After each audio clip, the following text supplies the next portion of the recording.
so mean. Allegedly. All right. It was said with the Gollum voice again. Yes, I am Gollum today. How are Yeah. you, Mr. Hughes? Pretty good. It's good to see you. It's been a while, friend. Seemed like you've been pretty busy and had things going on. I didn't even try to overwhelm you this morning with everything that's going on downstairs, and I won't, because who really cares, right? Yeah, who cares? I'm going to keep it to myself and, deal with it. Yeah. So this is going to be our last one on Maura, right? It is. It's going to be the last one on Maura for now. Anyway, I may cover her further, Yeah. Separately. But for us, yeah, because we're going to be digging into the Vallow case. Yeah, we're going to do the... I'm going to be talking to Larry pretty soon here. Are you? So I think I'll get a whole bunch of the just little pieces of information to throw in there. Yeah. But, yeah. Because that's an interesting one, and the trial's coming soon. Hopefully, they keep delaying. But Lori and Chad Daybell. I actually have a mug that has Lori on one side that looked like a clown. I made a whole clown face on her, and then I've got the on the other side it's Chad. But what I did was I flipped his face upside down and used his chin as his forehead, and then took his hair and flipped it around so it was on top of that. And you're then, very artistic, aren't you? Yeah, but it's pretty cool. Skippy, we just call them Skippy and Lori. Good.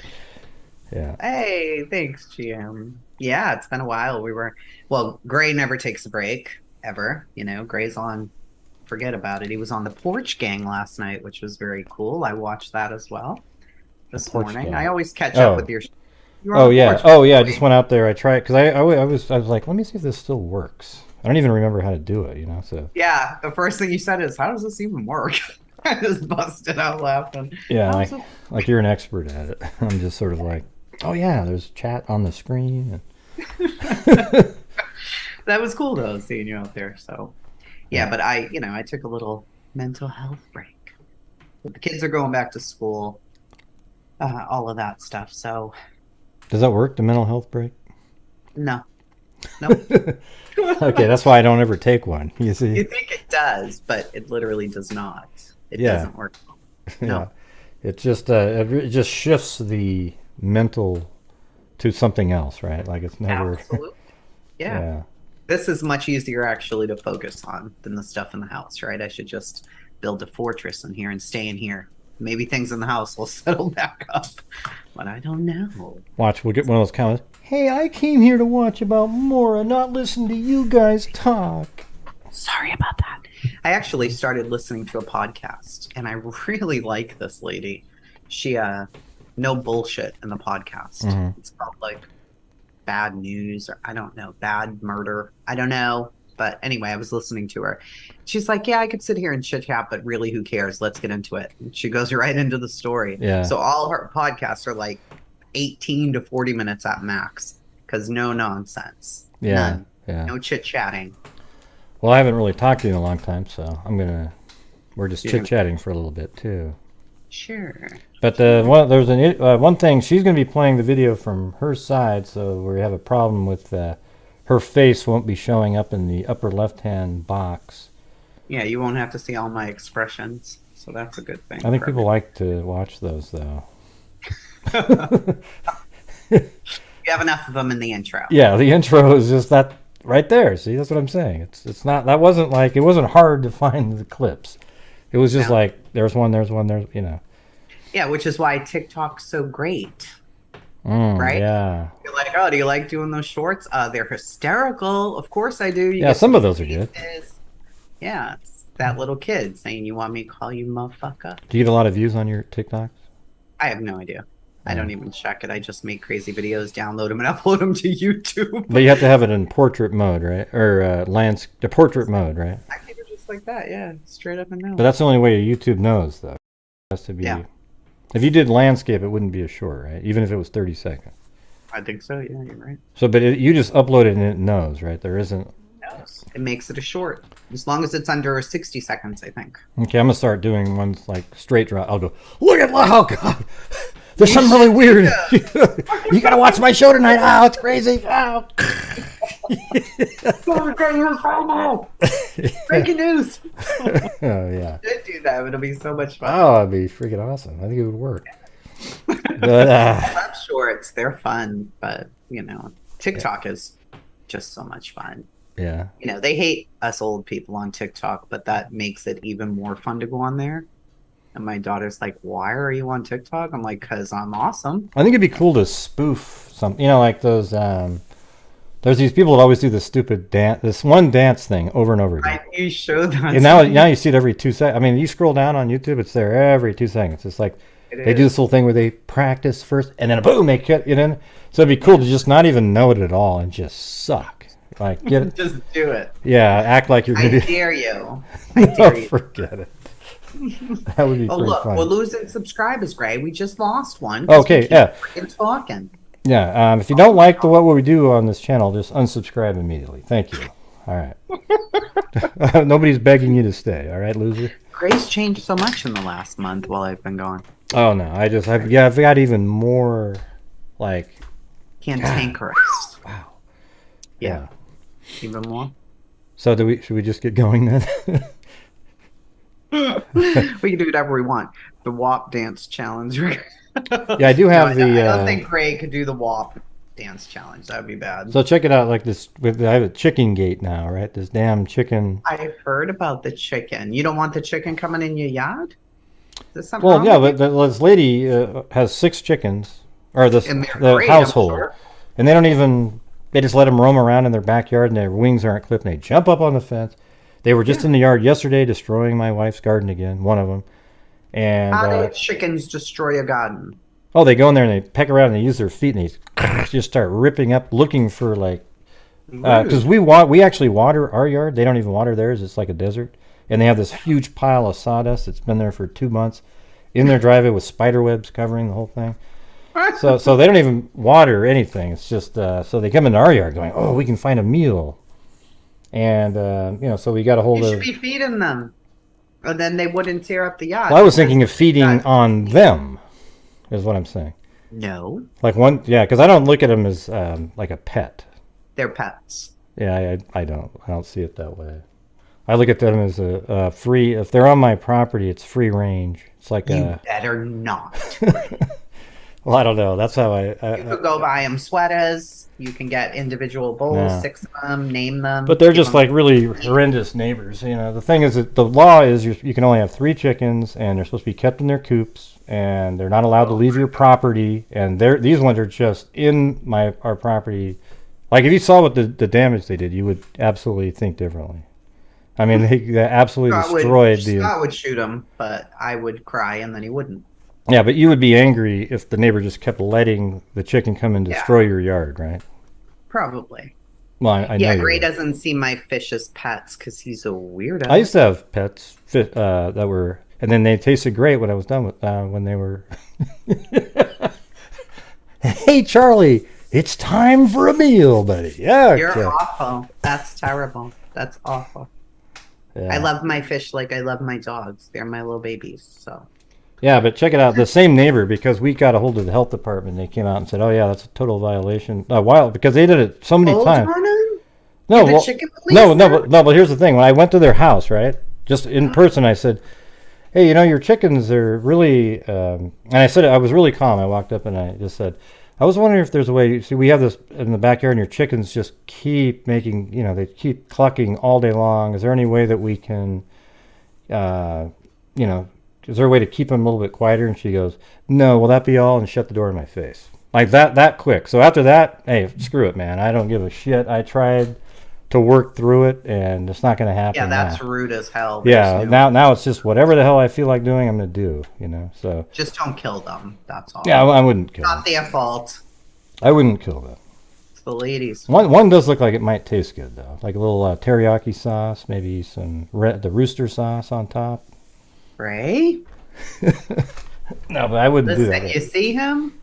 No, but I'm doing telling to me? you, I think anybody would be like. What I was going to tell you is then see, my wife has this one spot where she parks in front of the house, and they have spots, and this one of them pulled right into her spot, like literally 30 minutes before she normally gets off, and was sort of laughing with their kids when they walked out later. And then their kids actually put her. Be a war. No, and look at this. The kid, it was like 8 when they got back from this trip, because they left for a month and let their chickens just run rampant. So they came back, and the girl put her hands on her hips and went, "You told on our chickens." Right, and it's like, oh my God. That means the whole time the parents told them this lie. Like, nobody talked to them first. And it's just. Yeah. Now the kids hate you. Yeah. The people don't like you. Well, it just sucks that, it's like watching. Do they own the house? Or are they just like renting? Yeah, they do own it, but they're the one person on the street that has a shitty. They just don't care about anything about it. And ever since they moved in, and we used to have these beautiful birds that flew around with hummingbirds and everything. And they moved in. They had 3 outdoor cats, 1 orange one, and I have it on film. The orange one coming up and killing or grabbing a hummingbird and going, oh, and it's like, no. And they don't even care. They just, it's a freaking nightmare. They're like the IDTV neighbors that, like I'm not gonna. They're just crazy though. You've seen those episodes. So. Oh, I've seen them. Yeah. They build up. They probably all want to do that to my dogs next door, but probably. I don't pay any attention to them anymore. Yeah. I gave it up. They don't like me being on my phone on the back porch, so of course I go to the back porch now with my phone, and all the dogs, do all the things in the yard. Like, I'm not even on the phone, and I'm talking to it right near their fence, and that's what they get for being mean to me for no reason. You probably have like pounds of crap to pick up every day, though, with all those. Every day. Like literally pounds. You repurpose it? Every day. Use it for fertilizer? Pick it up and throw it away every day. Reimagine what you can do with that, okay? With that time? No, with the crap that you pick up. Maybe you can put it in the garden. Maybe I can put it in the yard. Oh, there you go. I haven't done any of that. Hello, everybody. Yeah. All right, is everybody here? Yes, I keep my porch pressure washed too because of the dogs, All right. Are you ready to share my screen? Almost? Yeah, I think, is it this one? I lost my screen, Oh, there you are. But you have to share it again. So there you are there, but now she's not going to be on the screen at all. You can't share again? Yeah, I can. Hold on. It keeps making that come. What is that extra window at the bottom? That's weird. There's like a more... How's that? There you go. There you go. All right, guys. We're going to get started. So there have been potential suspects in Maura's case, none officially ever charged or, named by law enforcement. But because this case has gone on for so many years, there have definitely been a bunch of different people talked about. So we're going to talk a bit about that and the theories, and we're going to play a couple of videos that are in here. We're going to get going. Let me know if you guys can hear this okay. No, can't hear a damn thing. What are some of your favorite memories out here with Mark? It all floods together. It rushes together. It's whatever we were doing. This is oxygen. Play all over in the woods. You find one up in the tree there, and all kinds of stuff. Your basic kid stuff. And look, the holidays were great times. Maura was part of it. Everybody loved to see her coming. I would love to see her come right around that clock. It is kind of low. Can you turn it up? Sure. You think you can imagine it, but until it's on you, until it's on your back like something you can't get off, you can't almost explain it. I can try, but you almost have to be in these shoes. You have to have it happen to you to truly know. It's empty. These are from Maura, but I don't even know the age. But it starts out like that. Dear Dad, how are you? I love you very much. I hope you have a very happy Easter. Love, Maura. I wouldn't get rid of that for anything. Robbed. Maura, I do. Maybe by being mad it keeps me from feeling sorry for myself, you know? I'm not feeling sorry for Maura, for Christ's sake, you know? I need a break. I need something to chase. If I could only have a direction to go, I will go that right to the end of that, and fast. And if there's something there, I'll get it. That's what keeps me going, I think. As far as this whole thing goes, you know? You know, I think the audio would be better if I was playing it. I mean, you can. It's kind of muffly and you can't hear it that good. Do you guys hear every word that they're saying, everybody? Can you guys hear it? Because I'm just saying how I hear it. It doesn't sound clear. And I know you put a lot of time, so I'd rather have people hear it the way you have it. Yeah, so they said not really. So how about you just tell me when to stop it and stuff? We'll do it, and it'll take like 2 minutes. Is that okay? Or Yeah, sure, that's fine. I can stop sharing and you can share. yeah, I'll just put my hand up when you need to stop stuff so we can discuss it. Okay. all right. 1, 2, 3, go. Oh wow, that was like the best one we ever had. So let's see. I think it would be this screen, right? So let's try to. Okay, let's get you just set up normally. There we go. Yeah, I can unzoom myself there because I'm super close, but yeah. And then just pull it up. Okay, so that, and then let's open up the video. Yeah, because I do want everybody to hear that. Well, the thing is, what he says is touching. It's exactly, missing persons cases are the worst of the worst on people. And this is 18 years, and you can see the emotion. It's a lot. He reminds me so much of my stepdad. It's unbelievable. They talk exactly the same accent. I just can't imagine him going through it. All right, tell me if this sounds better now. What are some of your favorite memories out here with Maura?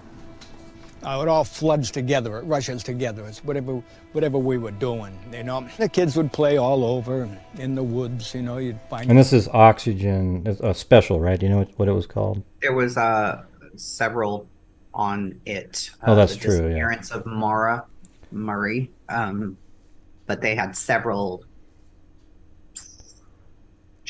episodes. Yeah, so it's on the Oxygen. This was just a clip that I pulled of her dad. Yeah. Went up in the tree there, and all kinds of stuff. Your basic kid stuff, and the holidays were great times. Maura was part of it. Everybody loved to see her coming. I would love to see her come right around that corner. You think you can imagine it, but until it's on you, until it's on your back like something you can't get off, you can't almost explain it. I can try, but you almost have to be in these shoes. You have to have it happen to you to truly know. It's empty. These are from Maura, but I don't even know the age. But it starts out like that. Dear Dad, how are you? I love you very much. I hope you have a very happy Easter. Love, Maura. I wouldn't get rid of that for anything. Robbed. Maura got robbed. I got robbed. Maybe by being mad, it keeps me from feeling sorry for myself, How about feeling sorry for Maura, for Christ's sake, huh? I need a break. I need something to chase. If I could only have a direction to go, I will go that right to the end of that, and fast. And if there's something there, I'll get it. That's what keeps me going, I think. As far as this whole thing goes, But,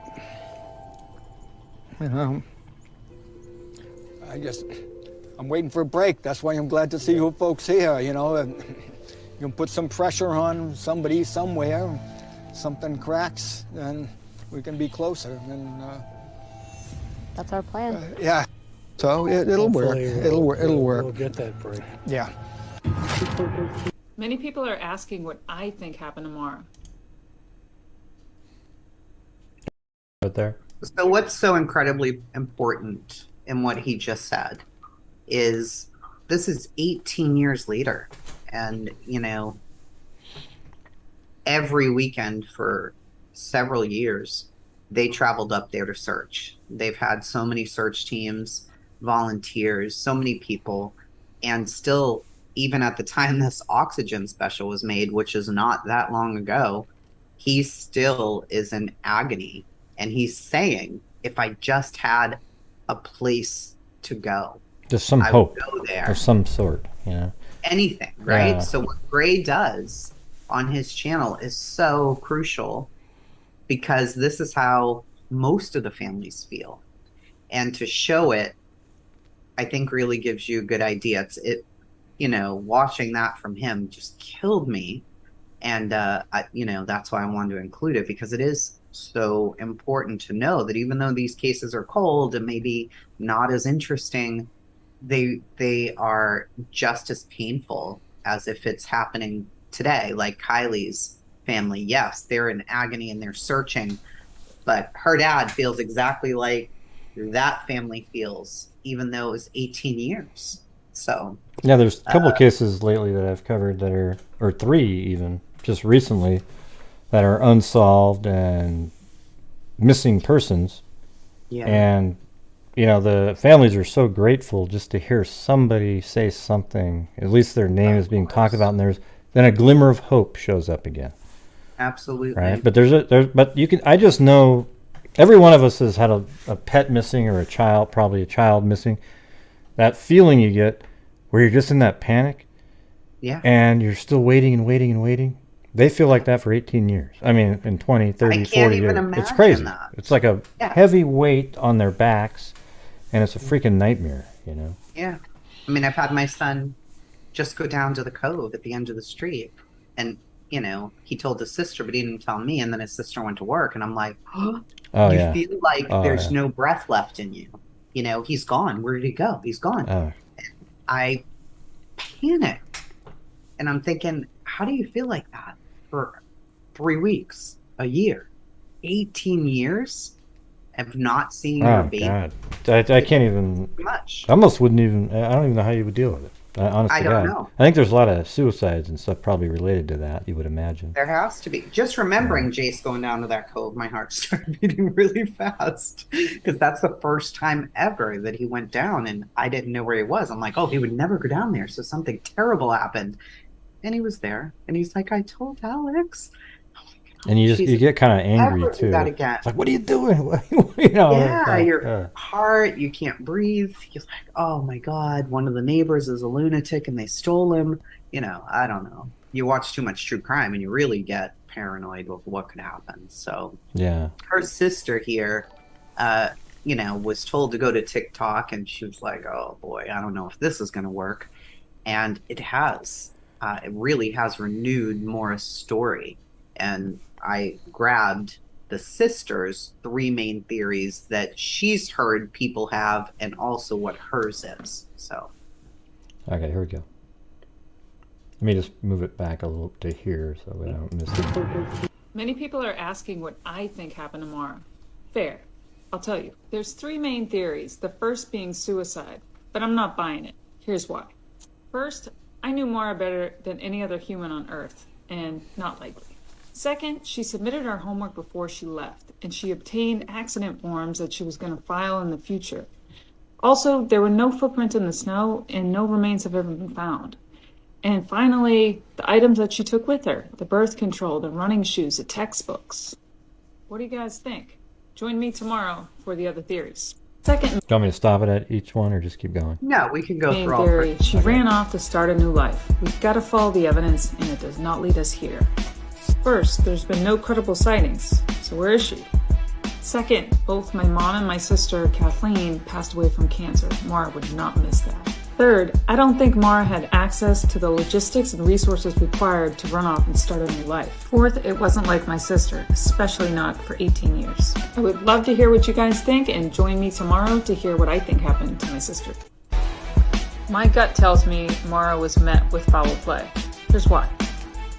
Number 1, the evidence. Dogs lost her scent in the middle of the road, indicating she was picked up. Number 2, there have been no credible sightings, and there was no footprints in the snow. 3, no cell phone or bank activity for 18 years. 4, nothing has ever been found. No keys, no cell phone, no bag, none of her belongings, and no remains. Now, This is the most difficult scenario to think about as a family member, so I try not to. Please share your thoughts and follow me for more. That's rough, right? She didn't have the one theory that she got wandered out in the woods to get away, but then got lost and died somewhere. So that's could be. I mean, I know the whole footprint. See, that's the whole thing with the footprints in the snow. That keeps people from thinking that, but they still keep searching there anyways, right? So. They do. So there were, now again, these are not people who were accused. Look at this psycho right here. God. What happened?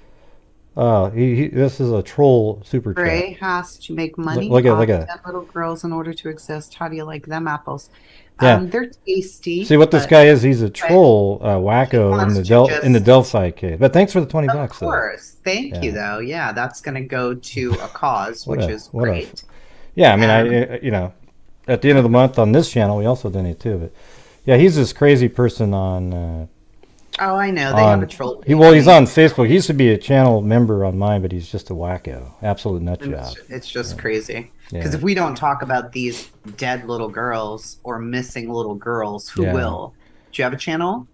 Are you promoting them? Well, that's the thing. Are you their names out there? What a loser. I don't think you are. So therefore. Well, you can't ignore them when they send in a super chat. It's on the screen, DBZ. So. Well, we just heard her dad say. Yeah. We literally. Do you think that Oxygen didn't get paid? Well, they have commercials. Doing that documentary? Yeah. Of course they did. Absolutely they did. And what did he say? Thank you so much for doing this, because this might get people to do something. Right. People want their children's and their loved ones' names out there.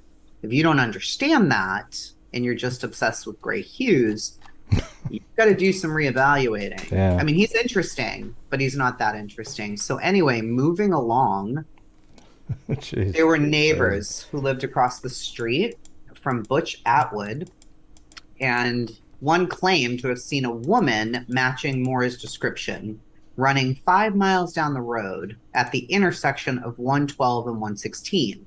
But he didn't tell the police this until months later.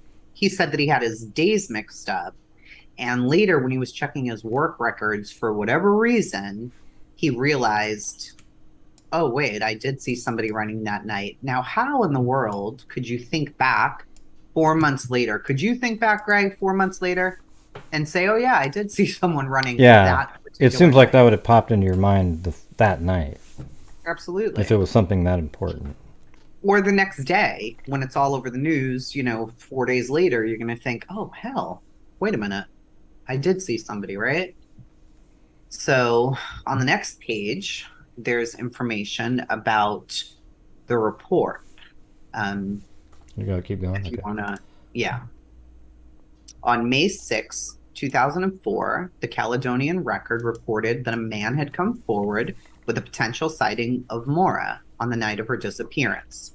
At 8 to 8:30 p.m., a contractor returning home from Franconia saw a young person moving quickly on foot eastbound Route 112, about 4 to 5 miles east of where Maura's vehicle was discovered. He noted that the young person was wearing jeans, a dark coat, and a light-colored hoodie. He didn't report it to police immediately due to his confusion of dates, only discovering 3 months later when reviewing work records that he spotted the young person the same night Maura disappeared. So on the next page, I do have a map, and it shows, where he was moving and the intersection and all of that. And they think that, it's pretty much what they thought she was wearing. But it's very strange that he would have seen this person and then didn't say anything for a while. Let me go back and read this one. Contractor returning home saw a young person moving quickly on foot eastbound on Route 112. So where Maura's vehicle was discovered, he noticed that the young person was wearing jeans, dark coat, and a light-colored hoodie. He didn't report it to the police immediately due to his confusion of dates, only discovering 3 months later, when reviewing his work records, that he'd spotted the young person the same night Maura disappeared. Well, that one's pretty interesting, right? Yeah. And as we move on, you're going to see exactly where the contractor lived, which is also interesting. See there? So see where it says site of RF trailer? That trailer is his house. It's directly across from Atwood's house. Yeah. So you have it like this, Mm-hmm. upside down. Yep. So now you can zoom in there and see right there. See where that car is? Across from the red Right top. here? Right here? Right there. Yep. Mm-hmm. That's where he lived. Now, we know her car. If you, I know you have them pinned yeah, somewhere it's too, right, right? over. Yeah, it's right here. Okay. So, do you want to mark his house, RF's house? We can see how far away that is. No, it's not far. Yeah, I mean, it's just right down. Where did he see her running? 4 to 5 miles eastbound at the intersection of 116 and 112. Okay, and what's this guy's name again? Rick, and just put F. It's Forcier. All right. And, you know, it's just, that's almost, I mean, right across the street from Atwood's house, so it's not far at all. I mean, No, it's not. And he said that he got home, 200 yards. you know, between, let me see. And what did you say, 116 and 112? Yes, right there. See that intersection? That's where he said he saw her. Wow, and what time was that? He's saying it was between 8 to 8:30. And what time was the crash? 7:09. Yeah, so that just makes total sense then. Let's see. The first 911 call came in at 7:27 p.m. He left Franconia, though. Here's the kicker. He left Franconia at 7 p.m. It takes 36 minutes to get home. But, So how did he? but was it really 7 exactly? Like, how would he know that it was? Yes, that's his word. Is he left at 7 o'clock? I'm hoping, you know, that they would have checked it. But we have those on the next pages as well, so Yeah. you'll see that part. I knew you'd ask those questions, so I included all of that in here.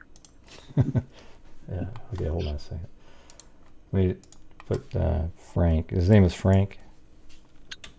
No, Rick. Oh, Rick. F. Rick F. Rick Yeah. F. Rick saw her running. All right, there you go. Mm-hmm. Or he said he saw a young person, right? Yeah, it sounds like you got the right one. I mean, that's pretty. Well, we don't know, but man, what's somebody running in the cold? Had somebody. Right. Was she wearing the same outfit, pretty much? Similar, yeah. Yeah. Okay. So back to the here. Okay. So there. Based on the description of what he saw, we believe it could have been Maura Scarzina. He was one of the detectives, police on the case there, referring to the witness seeing a young woman, he says, fitting Maura's description about an hour after the accident. Based on the place and based on the time, there's a good possibility the person he saw on 112 was Maura. But he never said woman. He did just say a young person. So to follow up on the lead, a search was conducted May 8th, 2004, involving 15 fish and game officers accompanied by 6 dogs. The search was conducted by foot and helicopter 5 miles east of the accident site on Route 12. Near the intersection of 116, nothing was found. No, you know, I mean, it was months later, of course, because he didn't tell anybody for months. But, you know, they were hoping, were we going to find a backpack? You know, didn't she have her backpack with her that was no longer in the car, or a phone or fibers, something, but they didn't find anything. So now we get into the detail of his day, or what he says, if you want to read the next one, Gray. Rick, the neighbor, was coming from Franconia. The ride is about 36 minutes. He left Franconia at 7 p.m. The news reports state he saw her anywhere from 7 p.m. to 8:30 p.m., depending on which you read. We know first 911 call came in at 7:27. At 7:33 p.m., Butch Atwood spoke to Maura for 2 to 4 minutes. Somewhere between 7:26 and 7:37, witness A claims to have saw the police but didn't see Maura. 7:43 p.m., Butch Atwood's wife calls 911. And then 7:46, police arrive and issue a be on the lookout by 7:54 p.m. Okay, so we know at 7:33 to 7:37-ish, she was in that spot. How fast, and I did do a study on this, can you run with bulkier clothes on? You know, she was a runner. Keep that in mind. She was very athletic. She was a runner. It was one of the sports that she partook in and was very good. But she may have been intoxicated. It's freezing and it's nighttime in a place that she doesn't typically go. So if she leaves there at 7:37, how fast can you run 5 miles? That's really the question, right? How fast can you run 5 miles? And well, she's a runner. on the next page, she is a runner. But she's also wearing clothes and it's winter and the icy, you know. Right. She probably has boots on instead of sneakers, maybe. But is it possible to run 5 miles in 15 minutes if Rick saw her at 8? So the average time to run 5 miles is 50 minutes. Maura was in great shape. She often ran. To run 5 miles in 30 minutes, you'd need to run at an average pace of 6 minutes per each mile. That would be really too fast for that time of... I don't care what shape she's in. Wearing that clothing in the winter. Yeah. I mean, I used to run. The first one's impossible. Nobody's ever run a 3-minute mile before. Right. It's not even close. It's closer to 4. That's why I was trying to really narrow it if we know for sure what time she left, because we have an independent witness, right? You have Faith watching Atwood speak to Maura for 2 to 4 minutes. So we know she was there. Then when Cecil shows up on the scene, he says to Atwood, she's not there. And he's like, no, she was just there. Okay, what time was the Atwood one when he was talking to her? When he arrived on the scene, Cecil, the cop, he speaks to Atwood first. And it's about, he arrived at 7:46. And the first place he went was to Atwood's and issued the bolo at 7:54. But what time does Atwood say he was there standing and talking to Maura? At 7:33, he was standing there. Right. So I think that's more the time. Right when he took off is when she left, and he tells the police, "Oh, she was right there." It's just the way people talk. Oh, I was just talking to her, because it was 10 minutes ago or 12. Right. So but she leaves it. Were coming from that way. Wouldn't they have seen her? Well, not unless they took that exact route. But she might have went off to the side of the road whenever a car was coming. Like she sees a car from a distance and goes, "Ooh," because she doesn't want to be, it could be a cop. She knows that he's going to call the police. He said he was going to, right? Or right. She tried to convince him not to. So let's just say 7:33 then. To run 5 miles in 30 minutes, you need to run at an average pace of doing a mile in 6 minutes. Yeah, it's just not great happening. result for runners who train 4 to 5 times a week and run about 30 miles a week. She was probably impaired and in heavier clothing, and it was dark. Is this possible? But he says 8, right? Run nowhere. Maybe it was 8:14. See, he says 8. See, that's the one thing. Whenever you see rounded numbers, you got to look at it and go, yeah, it could be anything at that point. It was around 8. Hits. Yeah. He says he definitely left at 7 p.m. from Franconia. He would not have been at that intersection unless he made stops, which he says he didn't at that time. He wouldn't have been there. He gets all the way home in 36 minutes. So he would have been home at the time that Atwood almost is just talking to Maura out on the street. Exactly. And there were police there, right? According to Butch Atwood's wife, Barbara, she said that it was a crazy scene. I showed you where Rick lives.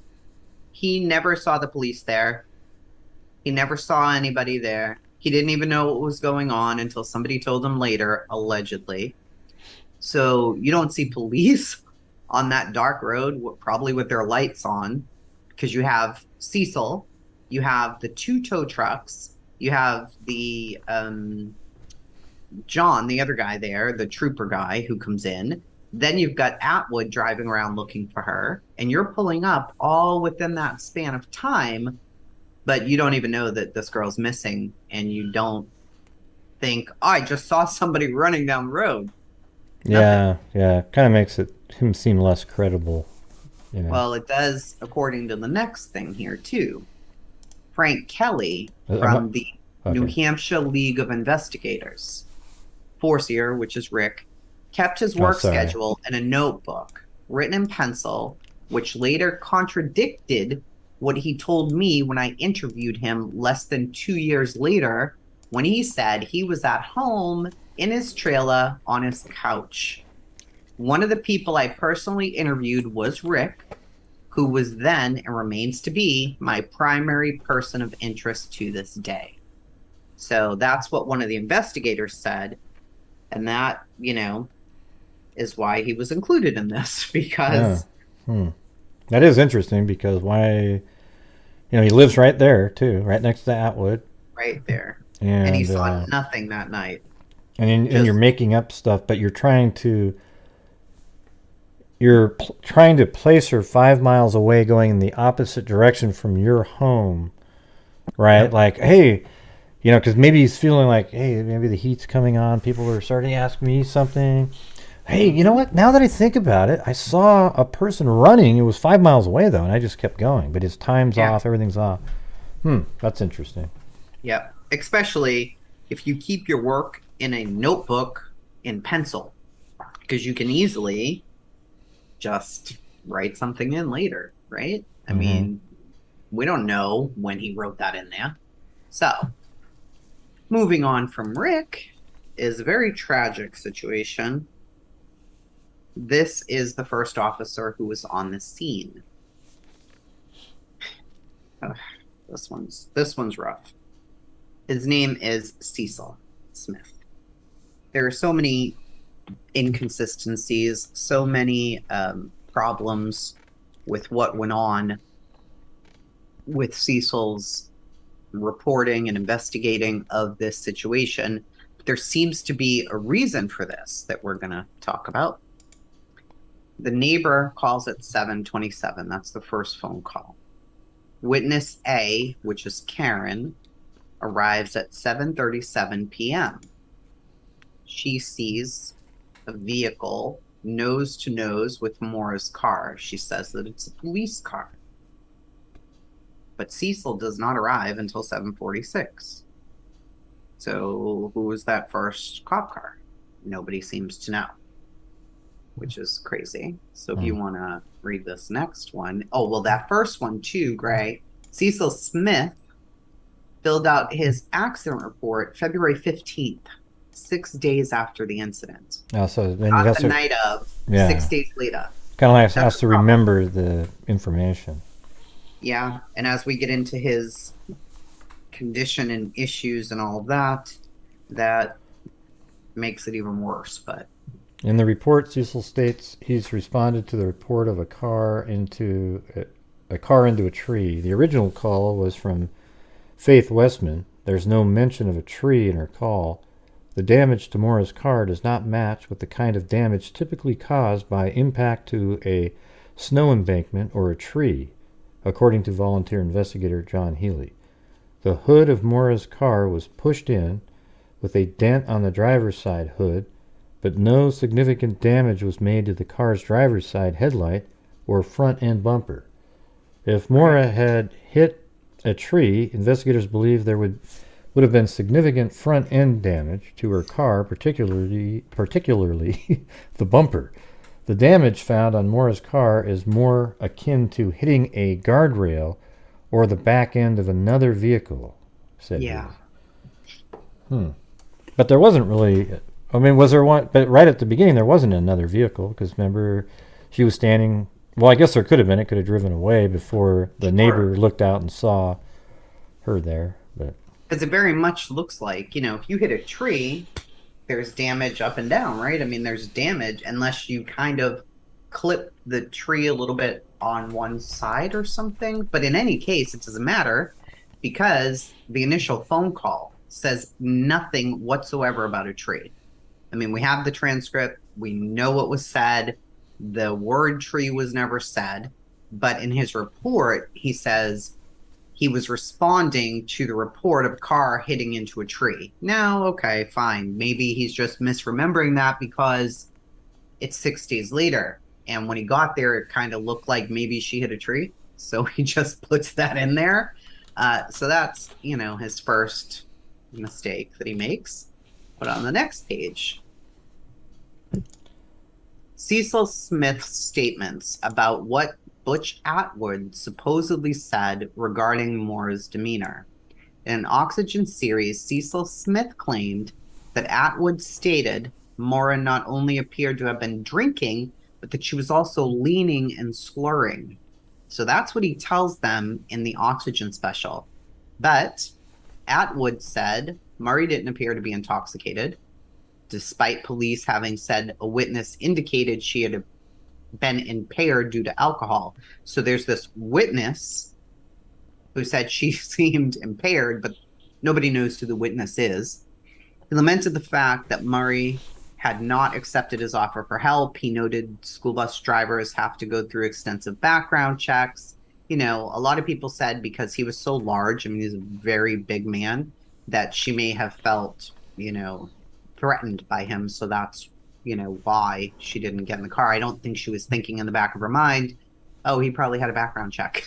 So, but for him to say, for the cop to say that Atwood told him that she was leaning and slurring and appeared to have been intoxicated is just fabricated, because Atwood never said that. And he insists that he never said that.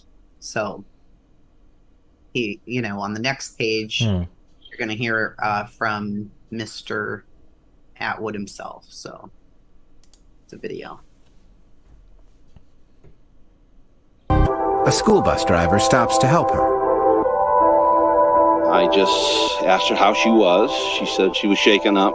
I couldn't see any blood on her face. And she was shaking like this. I says, okay, I'm going to go call the police. I spoke with the one witness that actually talked to Maura Murray that night at the accident scene. That witness says that Maura appeared a bit shook up, but she did not appear intoxicated. Right. Yeah, but remember, but I showed you news articles from a long time ago where he does say that, though. Atwood doesn't. I thought It's a long time said ago. that Atwood said that. It's so yes, it's said that Atwood said. Atwood insists that he never said those. Right, but in those early newspaper articles, they're quoting. We know Atwood. how newspaper articles get Oh, wrong. okay, Right? okay, but I mean, just talking about that. yeah, I know, but you have a newspaper article and the police officer saying the same thing. So maybe could it be that Atwood's changing his tune to sound, you know? So well, I think I don't know it's what the more reason like would be. Cecil, when Cecil talked to the police, he was saying, "Well, our witness, and we know that the witness was Atwood, said such and such." So that's what the police reported. I mean, the news maybe. Okay, right? maybe, yeah, maybe. But I mean, in could be. spoken interviews, allegedly he did not say that. Kimmy P might know. I know she's in the chat, but so that's another inconsistency. Fine. Smith claims to have been on the 3 p.m. to 11 p.m. shift that evening. However, in the dispatch log, he's noted as being on duty at 12:59 a.m. He claims he drove north on Route 10 to Swiftwater Road to Sawyer Hill Road to Route 112. Smith would have had to backtrack to drive in the complete opposite direction to take Sawyer Hill Road. Additionally, his route took him directly on an icy dirt road. So why is that important? Well, because of his own words that he says on the next page. You want to read these ones, Greg? All right, Cecil Smith said, as I approached the scene, there was a 90-degree corner. I came around the corner, and there was a black vehicle in my lane facing me. I could see tire impressions from going from the road to the something 4 o'clock. I don't know what that means. That's probably just the time on the quote here. A group of trees, and then back to the vehicle that was at final rest. I activated my takedown lights. They're like spotlights on your light bar. You can see everything in the area, and there was no one around the vehicle. So I went first to the first 911 caller, Westman's house. Where's the girl? We don't know. Nobody's been here, so we don't know. We haven't seen anything. Anybody leave? Why not just put anybody instead of and and nobody leave? I went and talked to Mr. Atwood. He said, I just talked to her a couple minutes ago. A couple could be 10, you know. She's right there at the car. I said, no, she's not there. He described her for me. He said, it's a pretty young lady, shoulder-length brown hair. She was the only one I saw. I said, did she look like she was hurt? Because when I made a quick check of the vehicle, both airbags were deployed, and there was a crack on the front windshield driver's side. He said, nah, she looked shaken up, but she didn't look hurt. But I think she'd been drinking because she slurred her speech, and she had to lean on something while she was standing there. He said, I asked her if she wanted me to call the police. Nope, please don't call the police, she said. And soon as she left there, as soon as he left there, he went and apparently made another 911 call, which for some reason went through to Hanover dispatch and took a lot longer to get back to me than what it normally would have taken. So that's what I saw when I first got there, and the vehicle was locked. So you think he's just making up that he told him that? I think that he is trying to recall everything based on other things that end up being talked about on the next page and explained, right? Smith makes several references to the car doors of the Saturn having been locked when he arrived. He even makes a note of how odd it was by stating, quote, I mean, not a lot of damage, but the vehicle was there locked, which to me, that's probably on the major odd thing about it. Normally, they don't lock their car before they take off. That's the end of his quote. In the very beginning, Smith claimed that the soda bottle that smelled like alcohol was found underneath the vehicle after it had been towed. However, Smith's account about the soda bottle does not match Monahan, the state trooper guy, account of what he recalled Smith telling him that night. On page 7 of John Monaghan's interview transcript, he states that when he arrived, he says, I rolled down my passenger side window and said, hey, what's up? And he goes, I don't know. There's a box of wine in here, and it looks like she's been filling up a soda bottle with wine. Monahan spoke to Smith prior to the tow trucks arriving. Mm-hmm. Now, he said several times that he noticed the soda bottle with the wine in it after the car was towed away. He picked it up. It was part of the evidence. But when John was there, John Monahan, he says he pulled up beside him. So what's going on? He explains it right here. And I pulled out the quote out of the transcript. And, he's saying that, oh, she was filling up a soda bottle. And I said, okay, do you need me to do anything? And he said, well, Butch, I believe Butch is the name of this bus driver, who said he had stopped to check on her. He's checking up in the Mountain Lakes area. So he had already sent Butch, the bus driver, up to the Mountain Lakes area to look for Maura. And I said, well, I'll look around and I'll check some of the back roads. So I did. I drove And if you want the play-by-play, I can give it to you. I reread my reports. So my path of travel, I turned around and went back towards Swiftwater. I took a right on what's called Porter Road, checked this area called the Big Eddy. It's a parking lot. In the summertime, a lot of people swim there. And then I took, what's the name of that road? Would you excuse me for a second? But they all ended up basically going in the same direction. Everybody kind of went in the same area to go look for her. So, which is just frustrating. Yeah, but I mean, Anyway, they both admit that there was alcohol in the scenario, right? I mean, there is a wine box. Right? who admits John had no idea about the wine or no wine. So there's no. He's in his car. I know, but the wine, isn't that a known thing that there's a box of wine that was in the car that was open? Sure, yeah. Okay. We don't know if she was drinking it. We don't know, but doesn't it? You know, I don't know. It just kind of makes It sense. lends to say she probably was because it splashed up. I mean, that could have been from the impact. And too. and then if that's true, let's just say it's true that she was drinking while she was driving around, and maybe that even led to her spinning out there.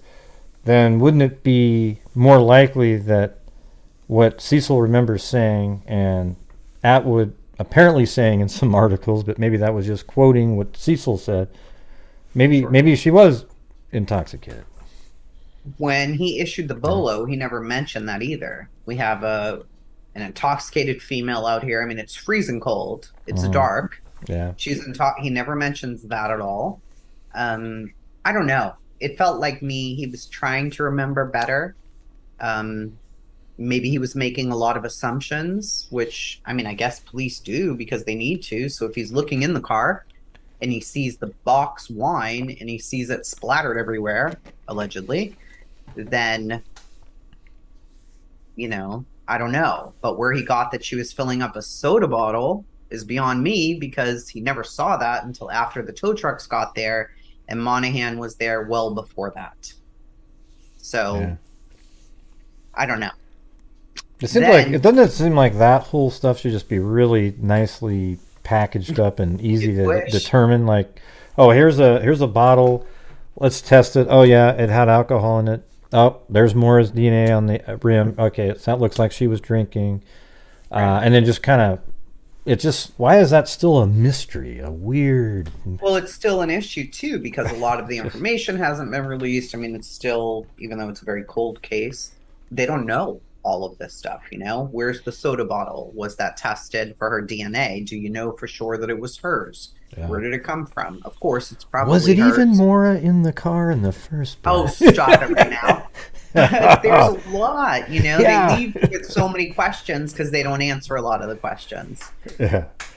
We need to have the it was handled badly. Yeah. No matter what. Because they didn't even really, in earnest, start the search for 3 days. Mm-hmm. This is a young, pretty girl who was intoxicated, running roads in the middle of the night, and you don't start your intense search for 3 days? That's a bit much for me. I'd want the search to start immediately. Cecil ends up leaving because there's an attempt suicide. And I think John Monahan went to that too, but it was on John's side. So why didn't Cecil stay on his side and continue to investigate Maura's case? He didn't. He left for the other issue and then didn't even fill out her report for 6 days. If I was her family, I'd be furious. So there's another account from a lady named Susan Champy. This was published in SoCo magazine in April of 2011. Susan Champy drove by the scene of Maura's accident, also recalled the road conditions that night. The weather was cold, 15 to 20 degrees, maybe light flurries. I don't remember it snowing that night. Her car didn't have any snow on it. When she drove by, Champy remembered noticing that police officers had one of Maura's doors open. She recalled reading in a newspaper afterward that they had to obtain a search warrant the next day to search the vehicle, which made her wonder whether they should have even opened the door without first getting a search warrant. Champy was scheduled to finish work at 7 p.m. at Loon Mountain Club the evening of February 9th, but she left late at 7:20. She had a 30 to 35 minute commute home. She drove by the scene of Maura's accident around 7:50, she recalled. She saw police and a couple of bystanders near the car. After learning about Maura's disappearance in the news, she said she always wondered if she may have seen Maura and perhaps been able to give her a ride somewhere or helped her if she'd only left work on time. I just might have seen her. I always get out of work on time. That night I didn't. I couldn't leave the job without relief, she says. Now, she says she saw them with the car doors open. Is that important? I don't know. I don't know. So, I mean, the doors were locked. Some people say it was locked, and some people say it was open. But I mean, well, we know that they had to get the search warrant. They had to contact her dad and get permission to open up the car and look for evidence and all of that. But you still need the permission to look for evidence, even if it's not locked. I don't know. Yeah, because it sounds like Maura got out of the car. It'd be weird that she locked the car if she just hurried up and took off. Yeah, if you were running, you're not going to like secure your stuff, right? You're going to go as fast as you can. Grab your stuff. Run. Yeah, it just doesn't make sense. In such a tiny period of time. You got to run. You're not going to lock the door. Yeah. So then you got the next witness here if you want to go over that one. Is it the next page? Yes. Okay. At 7 p.m., witness A is getting ready for their final appointment of the day. Only the appointment no-shows. Only the appointment no-shows. After waiting for an extra 10 minutes at 7:10 p.m., witness A leaves work and starts driving home by traveling east on Swiftwater Road. It's on this road when witness A notices a police SUV approaching from behind with its lights flashing. Eventually, the SUV overtakes and passes the vehicle. When it does, witness A notices the marking 001 on the back of the SUV. Soon after, witness A takes a right-hand turn onto Route 112, and again minutes later is overtaken and passed by the same police SUV with its lights on and with marking 001. Eventually, witness A reaches the site of the accident and sees the same police SUV parked nose-to-nose with a dark-colored car. Murray's Saturn was dark green. Witness A's story has been corroborated over several interviews with the Murray family and with the guys from the Missing Maura Murray podcast, each time saying the same thing. Well, it doesn't mean it's corroborated. I'm just saying. Sure. It means she's telling the same story over and over, which is great that you're consistent, but it's corroborating means some other person also says that. Sure. The reason that this one's even an issue is because, you think about it, you're driving, it's night, it's flurrying, it's cold, you're on a dark road, and cops are behind you with their lights on. I'm definitely going to notice if cops are behind me with their lights on. I'm going to be like, oh shit, what did I do? 10 and 2, here we go. And you're going to notice that car, especially if the cop car is not looking for you. Then you're like, oh, I'm safe. But you're going to notice that it's the number on the car. They only have a couple of police cars in that little area. They don't have a huge fleet of police. They've got that SUV. They've got a cruiser. And then it goes on to talk about the cruiser. See, there's so many inconsistencies and so much confusion, and nobody ever really is able to straighten any of it out. So I know for me, if I see a car with flashers, a cop car, I'm going to notice everything because I'm going to hope it's not me who's in trouble, right? So on the next page, remember she says she notices the markings. She takes a right-hand turn onto Route 112, and minutes later, she's overtaken and passed by that same police SUV with its lights on. Again, 001. So on the next page, it says, at 7:46 p.m., police cruiser 002 arrives at the scene. That car was driven by Officer Cecil Smith. Faith Westman and Butch Atwood emphatically state that it was a cruiser that arrived on the scene at 7:46 and not the SUV marked 001 that passed witness 8 twice and was seen nose-to-nose with Maura's car. Continuing her drive, she's not witness A. Susan is not witness A. This is a completely independent person. I believe her name's Karen. So continuing her drive, Susan would eventually reach the crash site on 112 around 7:50. When she does, she notices the police car with marking 002 and 2 bystanders alongside Maura's car. It's still unclear who she saw that night. So whether we know it's not Butch standing there because he had sent him off to Loon Mountain somewhere. Is it the Westmans? We don't know. We don't know who could have been standing there. Butch said he was in his bus watching and waiting. So we'll get to that in a minute. What time does this witness A said she saw the 001 nose to nose? Witness A reaches the accident at... So she waits an extra 10 minutes. Witness A leaves work, starts driving home, traveling on east.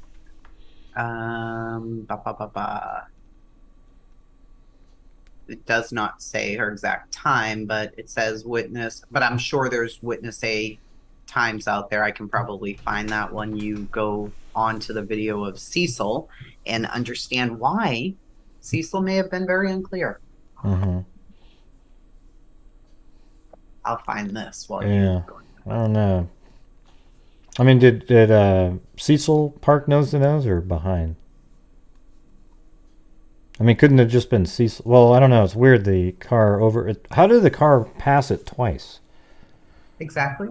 I mean, I don't know. Is this witness just kind of? They passed her twice. I don't know. Yeah, I don't know. I don't know. What the hell is the reason? I don't know. I mean, it doesn't even make sense in a nefarious way. Like, what's this guy Let doing? me read this then. Swiftwater Lane turns into Goose Lane. So if you keep going, you Didn't want to put. Oh, sorry. Yeah, you play that. Go ahead, play that. Okay. Didn't want to put his personal life on blast again. He had Alzheimer's. He's very ill, very, very ill. Right. Cecil. So, we knew that when we did the interview, he was gracious enough to do an interview with Alzheimer's. And I think we had to think, this guy might not even know what he's saying. I don't know. He has Alzheimer's. It was definitely a precarious situation. And that's why Strelzin and Chuck, I believe, sat in on it.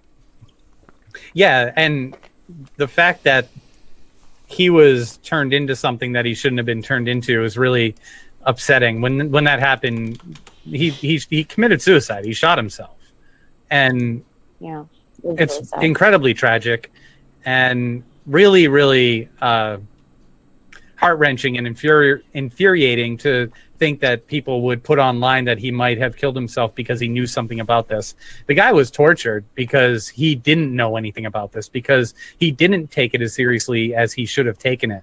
And he wouldn't have known to take it as seriously, because when does that ever happen up there? So he wasn't being an alarmist when he found the car. He was just dealing with the situation that he's probably dealt with a few times in the past. And this one just turned into something that he had no idea was going to turn into, on top of the fact that he's got early onset Alzheimer's that rapidly developed into him shooting himself twice. Like, not a good situation. And anyone who went online or went to the public and said that this could have been a reason, he had something to do with it and they were closing in, that's fucking bad, because nothing happened. Like, no one closed in on him, but people got impulsive and they went online and they said, this is it, because they wanted their thing to be right. Yeah, I think the good point is Armchair says he killed himself a few hours after asking to be on my podcast. Imagine being the first person on the scene, and for 15, 16 years, people are continually asking you about something you don't know. And now... Okay. So Armchair, you know who that's referring to. There were people. Is that guy? I mean, you're talking about the guy from England? He's actually doing. He did videos on this. This is before. I believe that's who they were talking about. I've heard the name Armchair a lot. Maybe there's another armchair YouTuber, forgive me, or podcaster. I don't know. God. But it wouldn't shock me a bit, though. I'm very bothered that they knew he had Alzheimer's and still put him in there and allowed him to talk about this, knowing he wasn't fully okay. That's kind of I guess it's a little irresponsible because you're Pretty now unethical. because now you're saying, oh, it was a precarious situation, but we needed to hear what he said, but we can't trust the damn thing he said because he was suffering from Alzheimer's so much that he's tried to kill himself twice. But he's trying to remember this because it's tortured him for these years, and now his work was sloppy. I don't know how long he had Alzheimer's for. Maybe it was years. Maybe he was getting it while he was investigating her in the beginning. We don't know, really. But to put him in a documentary about her is completely unethical. They knew at that time he was very ill. So he's trying to remember all that. That had to have been so troublesome for that guy. I don't understand. They're clearly saying, we know he was ill. So we don't know if we can take anything he said. So then what are you putting it out there for? Let's just use the original documents, because it really doesn't help if you are putting him on camera and then saying, well, we don't know if any of this is true. Yeah, but it was a great get. It was, the same thing that one of the guys from, I think it's Crawl Space, he was saying that if you're out there, it's unethical but the thing is, it was kind of unethical. You should be kind of mad at these people below you because they shouldn't have been putting out this information. It was just a cool get, like, oh, wow, I was able to get this person that everybody's wanted to interview, and I got him to interview. Who cares that he done that to him? Yeah, that is such bullshit. It makes me so angry that they did that. And I mean, these are people who've done podcast after podcast on her and given exposure. So I give them a lot of respect for all the tons of research, but to put a man with, for sure, he was very confused. It's not right, because anything that he could have said in that interview, you take that in the current time and go back to his original statements and news statements, and you're like, oh, see, he lied. It probably was him. He still has family and people who care about him.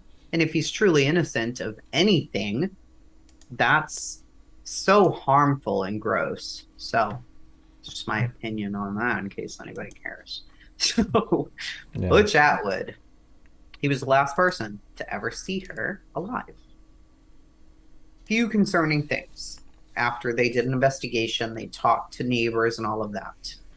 Butch changed his parking spot that night. So the way that I understand this is him and his wife both drove buses, and they had like one of those big lights that shine down, and they had like a pad where you would park your buses. And it's where he always parked, always before that, ever since then, right?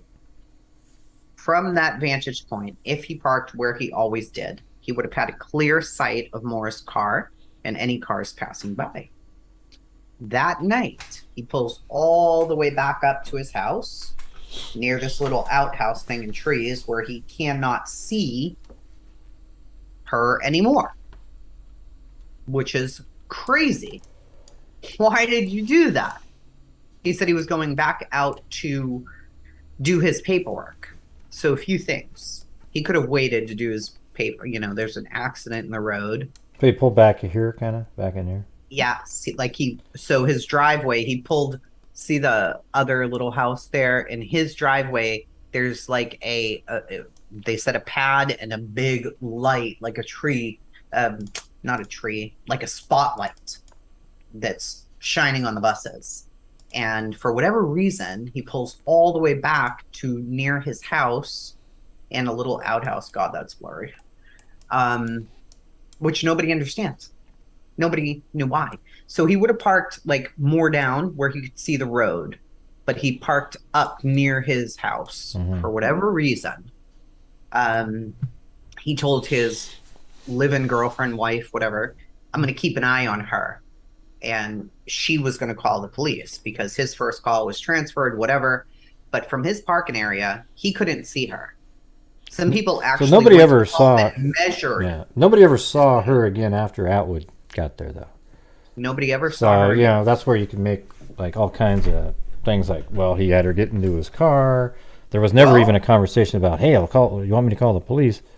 And that she just got in. His bus was never searched, nor his house. That's a huge problem. It's kind of weird. Your bus wasn't searched? Now, also, it had been said at the time, when people questioned it, that Cecil and Atwood didn't know each other.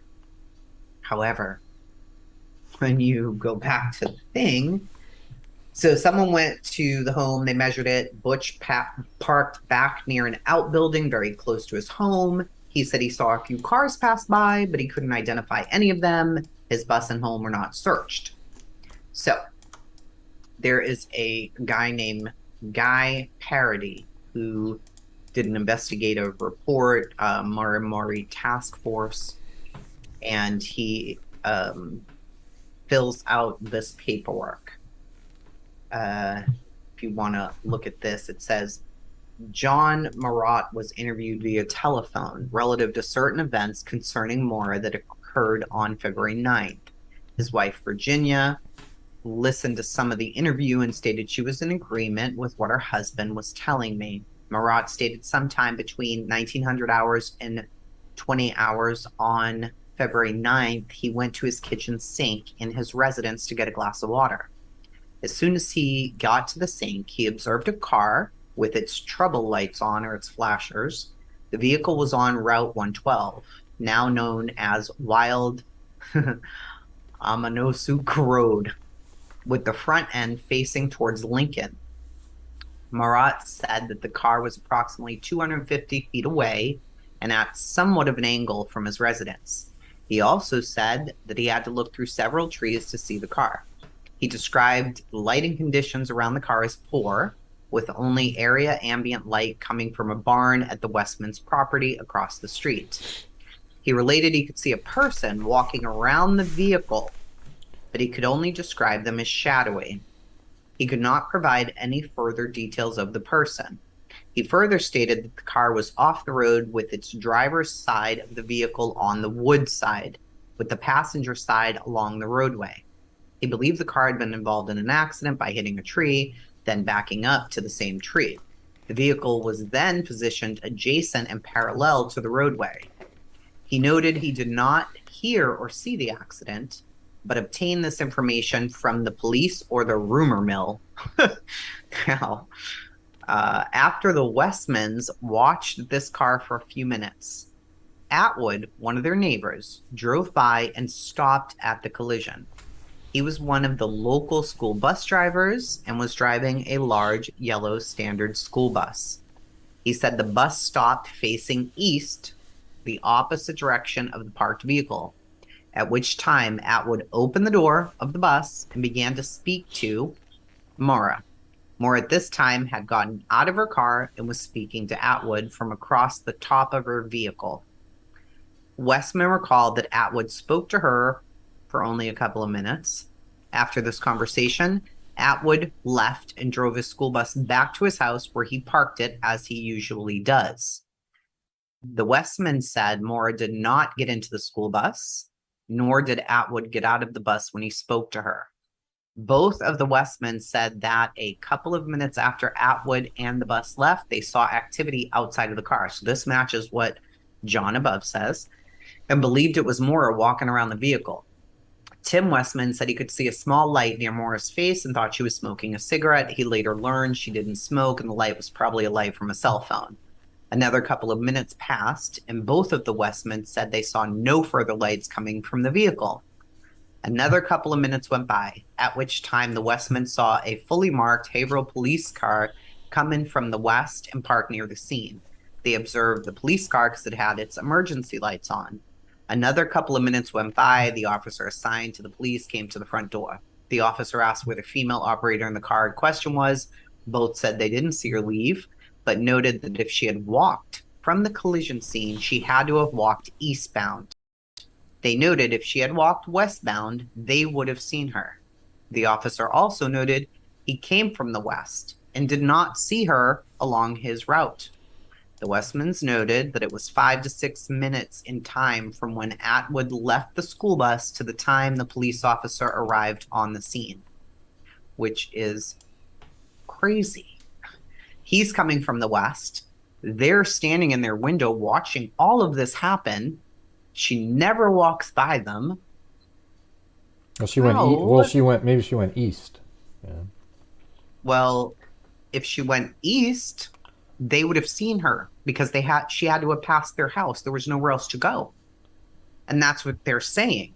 If she had to have walked westbound is what they're saying, but the officer's like, no, I just came from the west and I saw nobody. Yeah, but like Atwood, let's say he leaves and he puts the car in the, there's probably minutes where he's not looking at the street. And to go only a couple hundred yards only takes, especially her being a runner, she could probably do that in a minute. Well, the Westmans said that soon after the officer left, the local fire department, EMS, and other local and state police officers arrived at the scene. Both of the Westmans noted that the morning of the 10th, they both went around their property over and found no footprints in the snow to show where, if, or how Maura could have left the accident scene. They said there was certainly enough snow for a person to leave footprints in the snow, and none were found by anyone in the immediate area of where Maura left her car. But nobody saw a car drive by and pick Maura up either. So why didn't anybody see that? They stayed in their window too. Yeah, so the only car that was ever there that could have moved her was probably Atwood's bus. I mean, in reality, because nobody... Yeah, and it wasn't searched. Unless somehow a car snuck in there that nobody saw. Well, Atwood says 3 or 4 cars passed by, but he can't identify any of them. I don't know. I mean, like right then, during that time? Right during that time before the police got there. Oh, well, that's... Yeah, he said he saw a few cars go by. He didn't know if anybody stopped or anything. He didn't think, but he doesn't know what the cars look like. That's Atwood. That was Atwood, sitting in his bus, backed up to his house. You can't see her anymore. Yeah. Which easily, from your regular parking spot, you can see her. But you backed all the way up, and you just see cars pass by. You don't know who they are, what's going on. And he didn't pay any attention to it until he saw the police car, and then he talked to the police, and then that was it. Is he still alive, Atwood? Atwood is no longer with us, and neither is Cecil. Can people go search the house now? Atwood moved to Florida. Cecil's no longer with us. And I want to say Claude Moulton on the next page is no longer with us. Maybe Atwood isn't either. No, Atwood isn't. I don't think so. No. Now, the next things are just kind of notes that I put in here that people can, stop and they can go to the websites to see all of this stuff. But the very last suspect was the A-frame house coming down on the next couple of pages, the next page here, which was just a wild, crazy, nutty thing that happened. So there's this A-frame house, and there's this guy named, they're 2 brothers, Larry and Claude. And Larry goes to the police and to Maura's dad and gives them this knife that had blood on it or something, and says, I think my brother had something to do with her disappearance. Right? Okay, you're a nice brother, first of all, you lunatic. So searches happen immediately. Like, they're going and searching for all of this stuff. But nothing ever came of it. Like, there was blood. I don't know if you ever heard about it. Found, or dogs ended up hitting on blood in this closet, and then under some flooring and all of this. But the samples that were taken weren't tested forever. What was it, 2 years? Wouldn't be.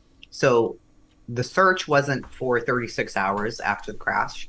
DNA samples taken from a nearby home that at the time was being rented by a local man known to police to have had a violent temper and possible sex addiction weren't tested for 2 years. So they just, have at every turn, somebody screwed something up. But they did, once the brother turned the other brother in as a suspect, there were searches. There just wasn't anything that they could. Wasn't that years later, though? Like years later? I mean, when they found blood or something up in the... In 2004, Larry gave Fred Murray the bloody knife. So that's in 2004. But the knife eventually made it to the New Hampshire State Police. Who knows, right? I mean, he had a criminal record. He lived less than a mile from the crash site. So, and then you've got this other sex-addicted guy, but nobody does anything about that either. It's just baffling. Like, why did everything take so long? Now, again, later in 2016, the A-framed house became a big thing. The missing Maura Murray podcast returned to the A-frame. They found what appeared to be blood stains in the closet. Wood chips were turned over to a molecular geneticist. Am I even saying that right? Who was able to confirm the presence of human blood, but the samples were too deteriorated. Which, how frustrating is that? Are you on, what page are you on? Are you on the one that I'm on? Or? You can scroll down. These are just, like I said, they're just source stuff to show, like, the findings. The dogs hit on that closet for, a dead body, but nothing has ever come back from Maura because it's so old, Oh, there's the bloody knife. We've already talked about this stuff. Yep, the whole A-frame thing is just, there you go.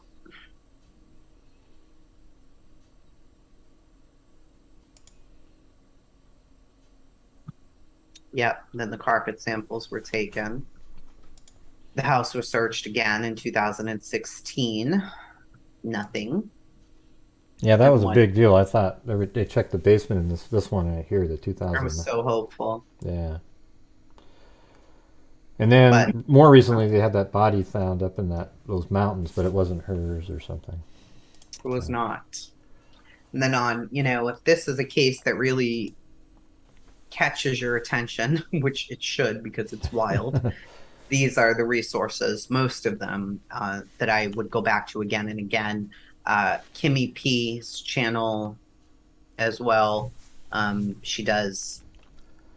See, one of the things that for me, it's like I think sometimes it's over analysis. I see that a lot, like when I'm just doing my show and you see comments that people make, and it's just like these wild stories with vague connections, but then you bring it in. Sure. It sort of becomes this over-analysis paralysis thing where it's just like overthinking every little thing, and then it turns into this monstrosity of the case when you could just kind of narrow it down to some things. But in this case, every time you try to narrow it down, there's something that contradicts something. So then you're... Sure. But it branches off into this crazy, 20-part saga movie that you could make. Well, that's true, right? I mean, I think that with this particular case, you kind of have to go out of the box and think of the most wild things because everybody thought of all the normal things and they tried all of that and still come up with nothing. So you're like,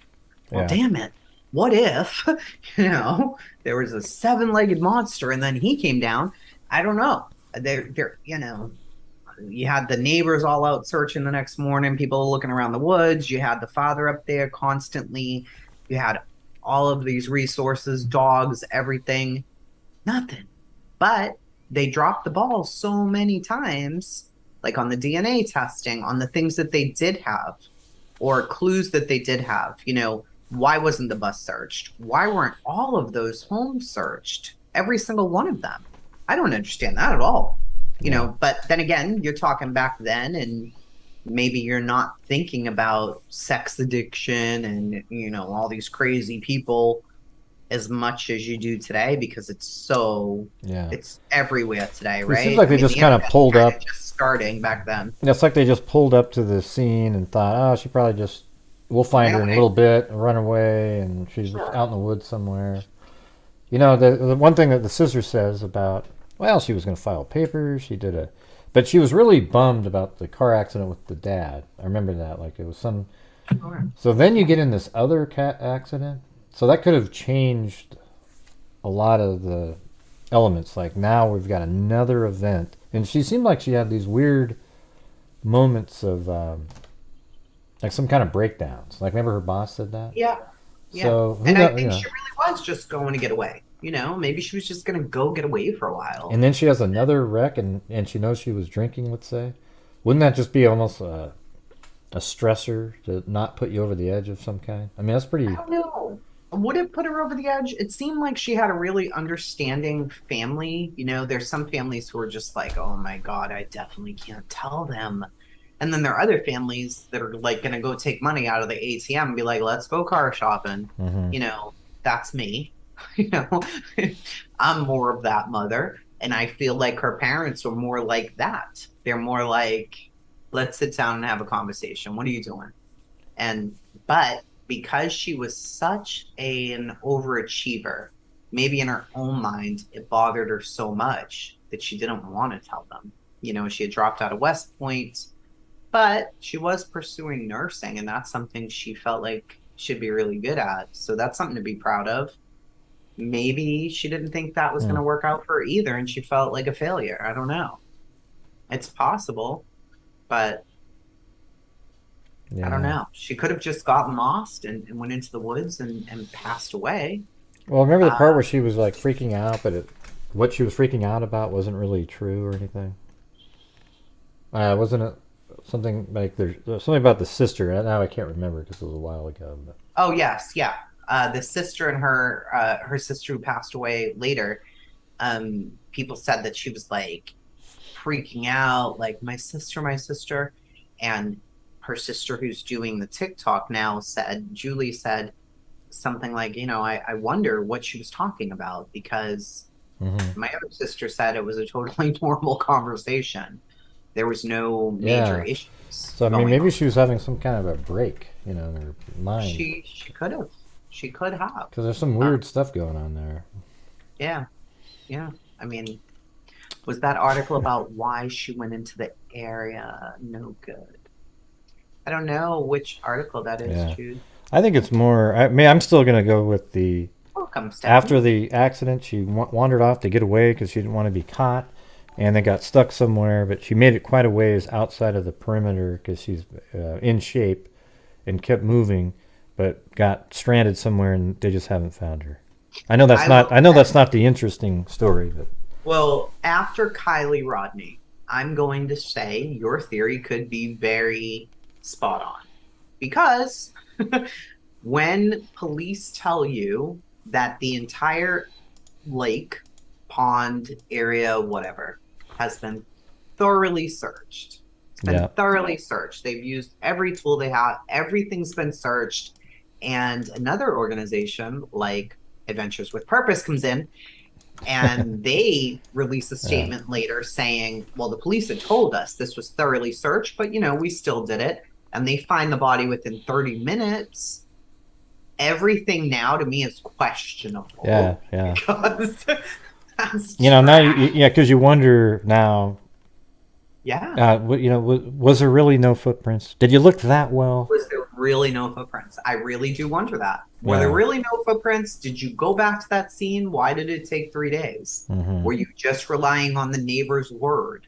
Why didn't you search all of this stuff? I think your search probably was poop. And by the time you got all these other organizations involved, could have been far too late. She could have been anywhere. And so imagine if the Kylie, let me just throw this out here. If the Kylie Rodney, we still don't know why the car got into the water. I'm going to lean towards it. She was really drunk, and like the Kanika Jenkins case, when people are really intoxicated, weird shit happens. She could be driving and just went in there. And if you watch Adventures with Purpose, their videos, how the car how a car goes on the water and then they almost always flip over, and it's hard to get out unless you have a certain little punches and thing. So that sounds like her car window was broken, right? But Yeah, she was in yeah. the backseat, well, probably trying to escape, disoriented, and didn't know how to get out. the window was looked like it was rolled halfway down. But I mean, it doesn't really. I don't really even care about stuff like that. Let's just wait for them to come in and say what the results are, right? Because the thing is, we all sit there. I think it's as innocent as you say. This was an accident, but there are theories out there that Right, but imagine what I was going to say here was, what if they Adventures with Purpose didn't find her, and this went on because if they didn't find her, they probably wouldn't have found her until the water level in the lake dropped so low, because I've actually seen it where the water is way below where the car was. I mean, it's like, so it would have been years later. And imagine the stories that would have been told. And so this right now, I was so happy that there's a resolution. I was hoping she was alive, but there's a resolution. Let's see what the final answer is. But at least it slows down this crazy rumor mill. So like, had they found Maura, think how weird this is. Let's say they find Maura someday, her jacket, and she's cuddled up behind a rock, and it was just under some debris. That means all of this other stuff was completely bogus, right? Like, Which is so sad. Isn't that weird? Right. I mean, if they find her, that means all these other stories, everybody pinning it on this person. Oh my God, this person's weird. It was absolutely meaningless. That's what's so interesting sometimes. The story is interesting to talk about, but sometimes the answer is a lot simpler than the story that's... I agree 100%. And after watching Kylie's case, and we still don't know yet, it makes me even more passionate about innocent until proven guilty. Sure, the Sammy girl is a kid, okay? Mm-hmm. She didn't know anything, or doesn't seem like she knew anything. People, she left her friend. She's a monster. She's irresponsible. She's 18. She's 18 years old. She was also drunk. She'd also been drinking. And who knows what else she was doing, right? So she had to get home. So she left. But there's also 300 that Kylie probably knew some of them. Sammy was not her mom or her babysitter. She wasn't obligated to get her there and get her back. Kylie came with her best friend Megs. So to me, adults, creators on YouTube, called this kid the worst things. It's absolutely unacceptable. Yeah, I mean, I did whole shows where mainly the show was like showing, look, here's the alternate explanation that sounds more reasonable than your conspiracy theory on each one of these people. Like Sammy, I can just listen to her interview and go, yeah, well, there's a couple weird comments or whatever, but she's 18 years old.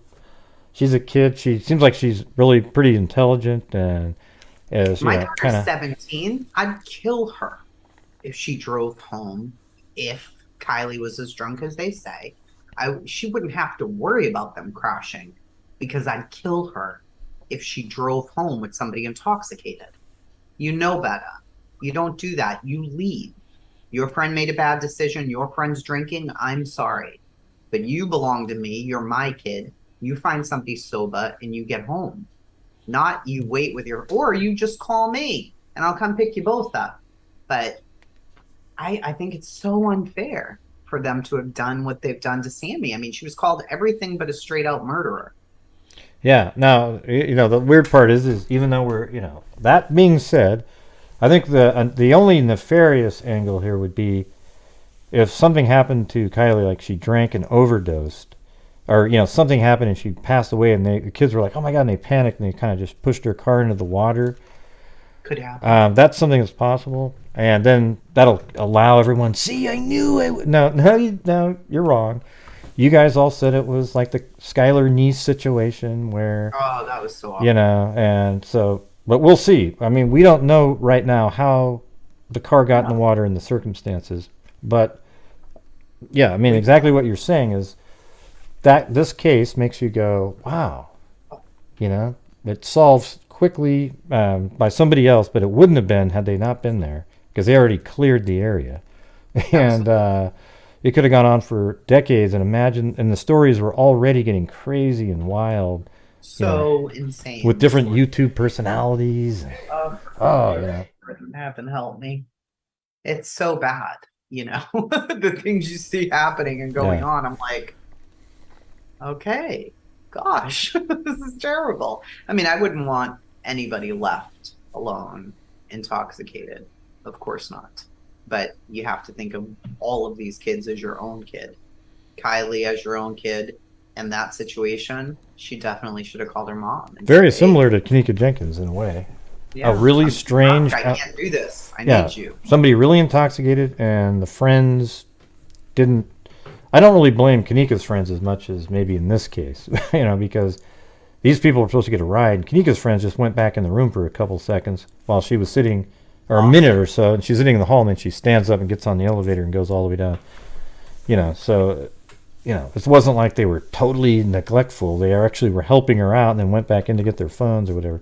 This one... Well, I wonder, do you think that people saw her drive it off or drive into... No. I don't know. No, I think it's more like... where the car wasn't even near the party. So it's this really convoluted route. You have to go up, take a left, go down. But there was a left she would have had to take to go home to get on the highway. So maybe being intoxicated, she took an earlier left and went down this dirt road, down and then maybe off this sort of thing into the water. It's pretty weird, actually. The place that the car was found is strange to me. Mm-hmm. Okay, so that's where I put a little bit. It's like, okay, well, maybe let's see why the car got in there. Yeah. But you can always say, well, when people are highly intoxicated, they do weird things that don't make sense to anybody. Yeah. I mean, I've driven, sadly, a little intoxicated, and you don't know what the hell you're doing. You don't know what you're doing. I was driving in Mississippi. I mean, the streets are blacked out. You can't see anything. And I'm driving almost on the other side of the road, and the cop pulled me over. He's like, "What are you doing?" Oh, my God. I'm like, dude, I swear to you, my house is, like, right there. And I could walk straight, but I was terrified. I'm going to prison forever. I'm literally going to prison. Yeah. He said, I'm going to follow you home. Do 15. I'm going to follow you. It's a straight line. Let's go. And I'm thinking to myself, I could have killed somebody. I bet. How hard were you gripping? See anybody coming on? I was shit-faced. Well, how far were you gripping the wheel when he was behind you, following you back? So he came out like a cut out of nowhere. He's like, I'm like, oh, shit, I'm dead. But that was, in Boston, we might have a few up at the bar and come around the block, but we felt safe doing that. Well, I think that irresponsible and disgusting, but, we were a few minutes from home. Still. Well, I think everybody's had a moment where they're like, I should have, probably should have done that. Yeah, you go to dinner, you have a few cocktails, you drive home. It's still extremely dangerous to do. Yeah. And you're a kid. You've barely been driving that long. 16? Well, it sounds like earlier in the evening, like she's pretty skinny and small. Like early in the evening, she was going to give Sammy a ride home, and then they sat in the car having some drinks, and then some other people joined them. And I think later, that's when Sammy was like, man, she's really intoxicated. So then went back to the party, got another ride, and then as she was driving home, Kylie called because it was just moments later. Like Sammy said goodbye, and immediately got into the other car and drove away. Then Kylie was probably like, oh, crap, I'm going to leave too, and then called Sammy and said, hey, do you still need that ride? Because she didn't know that she left already, right? Exactly. And then so she probably was like, oh, I got to go home then quick. And she's really intoxicated and makes really bad things and then ends up dying because of it. Yeah. I mean, we're a stickler on curfew. I don't know how tough her parents were, but, if I say your curfew's 11, you better be home at 10:55, not 11:01, because there's going to be war in this house. I said 11, that means 11. Because, you got to teach them, time. So, and she was already late in this one because I think she was extended to, what was it, 12:15 or something? Mm-hmm. Maybe, and it was already. So she already had to ask for an extension. See, mm-hmm. So your parents are already like, "Come on now, let's go." Yeah. So she's probably rushing, the poor kid. I mean, it's horrible. It's It's a horrible Yeah, thing. and it's just watching that video that Adventures with Purpose has, where they actually put the camera inside the vehicle, showing what it's like to try to get out. Man, brutal. I mean, I can't imagine. what they say, just if you're out there, quickly roll down your window as it's going into the water. Roll down your window as fast as possible, and then exit the front window. There you go. That's how you get out. What you do. And then, and if not, you got to buy one of those little glass punchers, and you punch in the corners of the window, because that's the weakest part, and then you kick out the rest, and you get out. Man, there's like no time to. How do you even do that when you're drunk, though? Like, yeah, I mean, that's the thing. Yeah. Terrifying. The same way you can't get out of a freezer when you're drunk. You know, you don't know how to. Well, you don't know how to push a button, right? I mean, that's the same thing. Like she was just really. Don't play with me and my Kanika. Okay. Are you she still breaks my heart. Well, yeah, no, I'm not saying it like that. I'm saying, she makes my stomach hurt even thinking about that case, dying alone in a freezer, and then her mom being turned away the next day. Maybe they could have helped her. I don't know. Oh, yeah, it was worst. Killed me, that one. Pretty crazy story. Remember the whole that the look at the Emmys were stealing something, and I what's crazy is I actually called the guy up, and he says, "Oh yeah, those are our gloves." Like, there was an answer for everything. It never ended. Remember the blue sweatshirt hanging up? Oh my god. Oh God. yeah, that guy's been there for 4 days straight. He hasn't moved. That was my video. I go, look at. You had to admit, like, that was pretty good. Like, it just drop was so short, and he had me believe it. And I'm like, wow, that's a person. Oh, it was so. Yeah, and then he did the whole thing with the ice machine where the scooper, and he's like, look at that, he's punching somebody over here. God, he was so good at tricking people. It was amazing. He was the best at it. People were like, yeah, look. And then when Society 2 sends the bag and the person, but it was laundry. Oh, mother. I debunked all of those so it was the worst. So completely, ever. It felt good, But it was good to have the other side out. I actually showed the guy pulling the bag through the hallway, like with one arm. So it was obviously like cloth. And then down the stairs, and you're saying that's her in the bag. Okay. So many people believed it. Millions. Everybody was like, yep, that's her. And I'm like, yeah, that'll be her. And then there was this other thing where there was in this hallway where this bag moves a little bit. So they go, she's in there. But the thing is, if you watch it over time, it's just the bag slowly goes. But if you cut it out, it quickly. It was just amazing, man. Yeah, it was. And we had every bit of evidence on that case. I lost a whole year of time. I think that's actually. I think I helped you become more sort of current person. Yeah, like look at stuff, because it was probably after you saw that you're like, wow. If I look back at it now, I'd be like, listen, stop. I'd be so aggravated. You'd be totally different. I guarantee you'd be so different. Completely different. I mean, things would still be like, that's weird, but you'd 100%. Everything else would just overcome that, Well, because I can critically look at it now. I'm not looking with just my emotions and my imagination. I'm able to critically look at it and step back. It's totally different. So. Well, hey, I want to coffee that was delivered gray. I gotta go. Okay, well, I was gonna say thank you for putting together pretty much the entire Maura Murray shows that we did. It's good stuff. Sure. I'm working on the Laurie ones now. Yeah, I mean, I have a ton of stuff on that, so I think we should just do it like in little chunks. We're gonna have to. There's so much. Yeah, because there's, the murder of everybody. Yeah, I mean, they're. Well, one of the things I always used to point out was the husband, the kids, the ex-kids, the aunt. There's everybody's dead in that whole story. Yeah, one of the things that I always point out to people is that in that case, just to have it in your mind, is that what was the guy's name? Charles. When Charles was murdered, or he was shot, by Alex. In that house there was Laurie, Alex. Laurie's brother, Charles, and the two kids, and everybody's dead that was in that house that day except for Laurie. Because she is not a zombie. There was 5 people in that house, and since that time, the only one living is Lori. I mean, that's pretty crazy, right? Like, that's It's when you absolutely realize. wild. It's wild. I Yeah. mean, she's a light being, and the wife of a.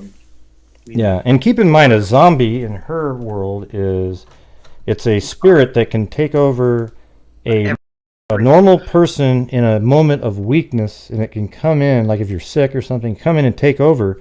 And guess what? It's so convenient. The only way to destroy the zombie is by killing the physical body, therefore releasing the evil spirit and allowing the original spirit to go to heaven or something. I mean, it's just why, still in her court cases today, she's smiling. Yeah, because she's a hero. She's a freaking hero, man. She's safe. They don't know that those people are better off. They're not dead. You want to hear something really crazy? I was watching Walking Dead again from a long time ago with zombies, right? Like, you'd think they got some of their shit from that show. There's an episode where one of the guys is like, yeah, it was about the freeing the souls. This one, I think he was a Muslim character in the show, and I can't remember how many years ago, but he said that my mom told me that if you kill the zombie, it frees the soul. And I was like, oh my God. Because that episode was way before. It was way before. I mean, it was absolutely incredible. Unbelievable. So they're like that. They would just do something from a show and put it into the little manifesto or whatever the hell that thing is. But anyways, it's going to be a great series that we're about to do. Yeah, I think it'll be fun. Wait. Because that one I know pretty well. I mean, I don't know these little tiny things on the side. I'm sure you'll go get some of those. But but hey, it was great seeing you again. Good seeing everybody out there. And thank you to, hold on. Thanks to GM, the Wacko. Thanks for the 20. Charles, Charleston Amy, and then Angelique Ramsey. Hold on, I skipped over. Emily Flotilla, Kit Kat, and Paulette Leonard, and welcome to Nana for Life and Emily Flotilla as well. Or no, not I can't. There was 2 people that joined, but one of them doesn't show. Stephanie K. Joined. So thank you, Stephanie K. There you go. Well, yep. You guys are awesome. Yeah. So we'll try to get back to doing stuff. Yeah. Let's get started. I will be on doing a video on my channel. Kaylee Jones, who's been missing since the same day, I believe, that Miss Summer Wells went missing, but this is a year later. Kaylee Jones was last seen 11 p.m. at her family's residence in the area of Whooping Creek Church Road in Carrollton, Georgia. She was seen last on June 14th. They placed her missing June 15th. She walked out of the home sometime overnight on the 14th, could be wearing jeans, t-shirt, black Adidas. She's on the autism spectrum, allegedly, and needs immediate care. But there's so much that goes into this story. She was adopted. She had just visited with her bio mother in February in another state. She was Snapchatting and using dating sites, allegedly, according to these adoptive parents. Trafficking. And they took her phone away. And there's a lot. So the mother, the bio mom, has done an interview, and the adoptive parents have done interviews. They adopted her and her brother. I guess the adoptive mother was the behavioral therapist for the little girl when she was small, and ended up adopting her and her brother. Her brother's 18 and now lives close to the bio mom. He moved out of state. So it's a lot on this one, and it's getting very little. So make sure you guys check it out. Not just the big cases, every one of them. Because some of the other ones are actually even more interesting, if you can believe it. Wild, yeah. All right. I don't know why our story's not out there. So thanks, everybody. I guess we'll see you on the next show, maybe, hopefully next week. All right? Yeah, it'll be same time next week, Tuesday. All right, everybody. Well, let's do the closing one. We'll see you guys next time, all right? Be safe out there. I love you so much. Golem said she loves you so much. You go, hold on. Boom. Hey.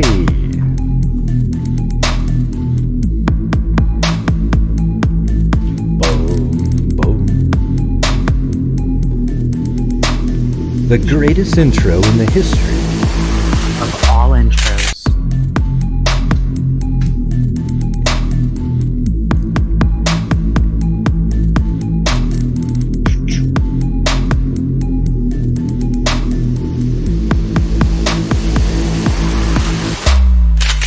Okay, bye.